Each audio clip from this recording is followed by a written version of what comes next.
Line আছে, দেখো এখানে স্টিল লাইন থেকে না পুরো, ঠিক আছে?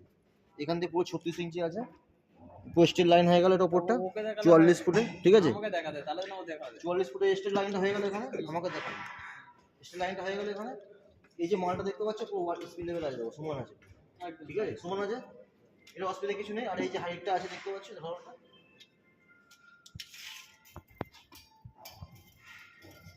এটা 36 ইঞ্চি কোমর হাইট আছে, 36 ইঞ্চি, ঠিক আছে? এটা তুমি টেবিলটা যখন করবে এখান থেকে টেবিলটা চলে গেলো স্লোটে, মালটা করে স্লোটে চলে আসবে। তোমার টেবিল আমি নর্মালি কত করেছো? ওই এরকম 36 38 38 এর নিচেই হয় 37 সব স্পিড লেভেল আছে একদম। এবার যখন এই মালটা ঢুকাবো ঢুকিয়ে লাগিয়ে দেবো। রাইট অ্যাঙ্গেল আছে, বড় রাইট অ্যাঙ্গেল, বড় রাইট অ্যাঙ্গেল দাও না স্যার এই মাল সাইড করো কেন? মাল সাইড মালটা যন্ত্রপাতি সব বলতে সব ভেঙে দেবো।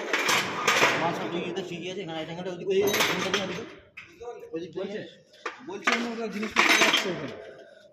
আমাদের ওই মালটা এটা মেরে দিয়ে উঠিয়ে নেওয়া উচিত, মালগুলা ক্লিয়ার করে দাও। পাইপের মধ্যে এদিকে আসো, একটা জিনিস দেখে যাও, ওদিকে আসো দেখা তোমার। দেখো নিচকার রোলারটা পুরো স্ট্রেট আছে নাকি? একদম দেখো, ঠিক আছে?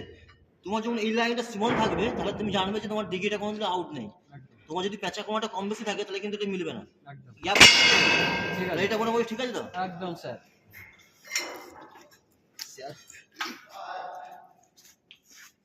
ঠিক আছে, হয়ে যা, ওকে। ভিডিও রেকর্ডিং করে রেখে দাও, ওইটা করে দিলাম। হ্যাঁ।